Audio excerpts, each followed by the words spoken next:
Добрый день. Добрый день, уважаемые абитуриенты. Мы проводим сегодня запланированную заранее в расписании консультацию, традиционно перед вступительными испытаниями, перед экзаменом, который состоится у вас завтра. Мы говорим с вами сейчас о магистерской программе «Правовое обеспечение и управление образованием». Завтра в 10 часов, с 10 даже, вернее сказать, именно с 10 часов в вашем личном кабинете вы можете сдать экзамен, пройти вступительные испытания на эту программу. Успешно, от успешности сданных вами экзаменов будет зависеть и итог, и результат поступления. Программа «Профессиональное обучение», направление профессиональное обучение, профиль, направленность, как вы уже видите, подавали заявление, еще раз проговариваю, правовое обеспечение и управление образованием. Программа не новая, она уже достаточно хорошо себя зарекомендовала в Институте исторического, правового и социально-гуманитарного образования в нашем университете БГПУ.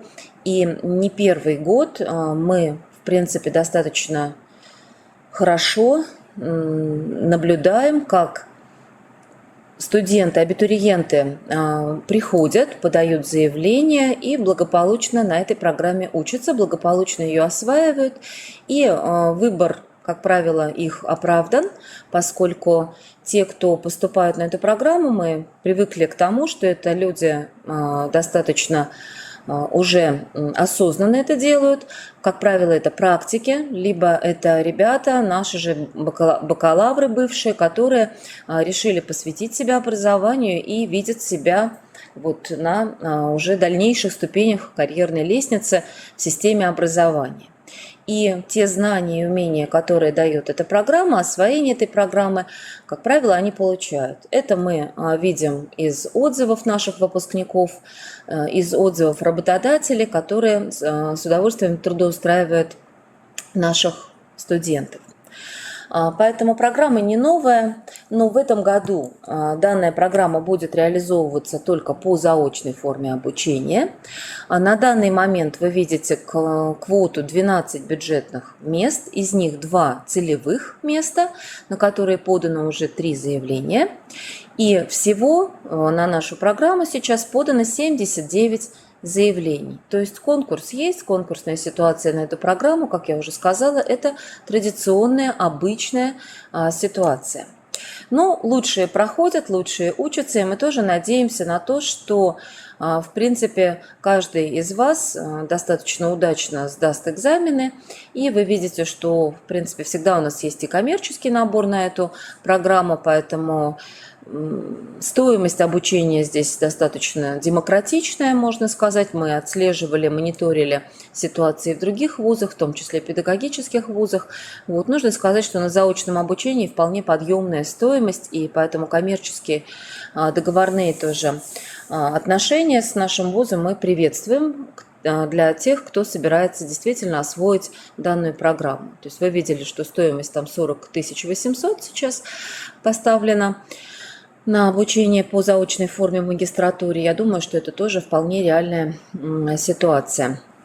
Реальная такая история для тех, кто действительно уже работает, трудится и думает заботиться о своей перспективе. Что мы заметили, работая со списками абитуриентов, что многие, скажем, из тех, кто подал заявление сюда, на эту программу «Правовое обеспечение и управление образованием», также продублировали свои заявления на другую, новую, тоже очень интересную управленческую нашу программу. Это управление в социокультурной сфере. Конечно, это хорошо, что вы, в принципе, видите себя уже в управленческой программе, но в данном случае страхуете сами себя, или, может быть, кто-то еще находится на распутье и думает, на какую программу ему пойти. Как я уже сказала, что обе программы реализуются в нашем университете, в Институте исторического, правового и социально-гуманитарного образования. Но о программе управления в социокультурной сфере мы с вами поговорим 11 числа, поскольку консультация у вас 11. А сегодня говорим именно о программе правовое обеспечение и управление образованием. Вот. Итак, еще раз по содержанию самого экзамена. Вы ознакомились наверняка с программой вступительных испытаний по данной направленности. Количество заданий в тесте, которые вы получите в личном кабинете, будет 25 вопросов. Результаты вступительного испытания оцениваются по 100-бальной шкале. И вы видите, что это вопросы по дисциплине правоведения. Но поскольку, как я уже говорила, это сугубо образовательная и управленческая программа, да, сфера профессиональной деятельности наших выпускников – это образование и воспитание, то, конечно же, из правоведения большая часть вопросов посвящена отрасли образовательного права. А если точнее, то нормативно-правовому обеспечению образования. И в основе, в принципе, здесь данных вопросов лежат статьи Федерального закона об образовании в Российской Федерации. Поэтому вот такая подсказка, шпаргалка, можно сказать, да, что нужно преимущественно освоить, на чем нужно сосредоточиться для того, чтобы благополучно сдать этот экзамен и благополучно решить все тесты. Да, то есть вот закон об образовании – это, в принципе, наверное, вот основа, ядро всех вопросов, которые вы увидите в своем личном кабинете. Те разделы, вернее, раздел «Образовательное право», он же со всеми вопросами, со всеми содержательными единицами расписан очень хорошо, по 5 пунктам представлен в программе вступительного испытания. Программа, еще раз повторяю, да, что она на сайте приемной комиссии размещена достаточно давно. Все тесты, как правило, типы тестовых заданий – это закрытые тесты с выбором одного из вариантов, из предложенных вариантов ответов. Вот. И также вот помимо значит, закона об образовании, на который я ссылаюсь, да, вы видите, что здесь в этой программе предложены еще некоторые источники литературы, которые можно также использовать при подготовке. В электронном виде, да, в библиотеке Лайн, в электронной библиотечной системе Лайн вы найдете сборник «Нормативно-правовое обеспечение образования». Это учебное пособие с грифом ФОМО, где, в принципе, есть большой очень набор тестов, которые так или иначе, но они охватывают вот уже прописанные здесь вопросы образовательного права. Ну и, конечно, вы можете использовать, в принципе, любые учебники по основам права, но сейчас, поскольку осталось очень мало времени, я вам уже рекомендую сосредоточиться только на отрасли образовательного права. Да, и именно вот на том нормативном акте, о котором я уже сказала также. Вот. Итак, процедурные вопросы.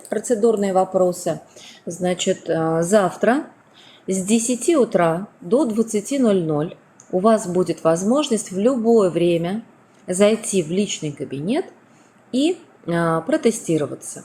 Вам на почту всем должны были прийти логины и пароли. Проверьте, посмотрите, пожалуйста. Вдруг, если логин и пароль не пришли, тогда вы звоните в приемную комиссию, да, и технический секретарь еще раз посмотрит и вышлет. Но насколько мы сейчас все проверили вместе, в принципе, у всех в почте логины и пароли должны сидеть. Поэтому вы для безопасности только меняете тот пароль, который вам дали, и заходите вот уже по этой ссылочке на тестирование. 25 вопросов. Я думаю, что это вполне реальные, решаемые такие вещи. Результаты. Да, очень часто задают вопрос, а когда мы увидим результаты? Результаты придут к вам, опять-таки, в личный кабинет, но в течение 2 рабочих дней. То есть, пожалуйста, 2 рабочих дня вы отсчитываете, да, в течение 2 рабочих дней.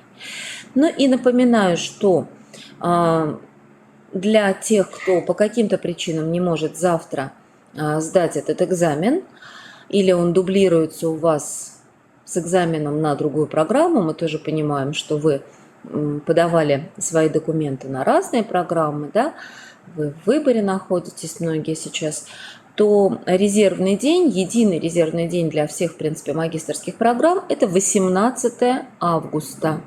18 августа точно так же с 10 до 20 часов.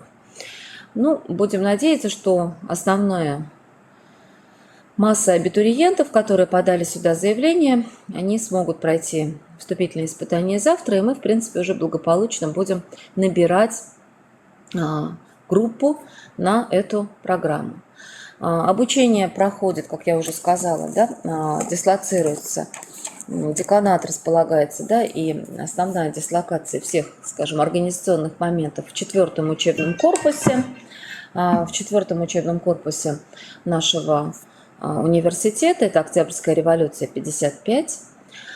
Но заочная форма обучения, в принципе, предполагает максимальное применение дистанционных технологий, по крайней мере, в этом предстоящем году обучения. И для работающих, и для учителей, педагогов, практиков такая форма себя очень хорошо зарекомендовала, такая форма обучения. И достаточно успешно при такой щадящем режиме наши студенты, магистранты осваивают эту программу. И через 2 года и 5 месяцев благополучно уже становятся магистрами профессионального обучения по направленности правовое обеспечение и управление образованием. Мы ждем вас на нашу программу, ждем на вступительные испытания. И я желаю всем удачи, хорошей, легкой подготовки.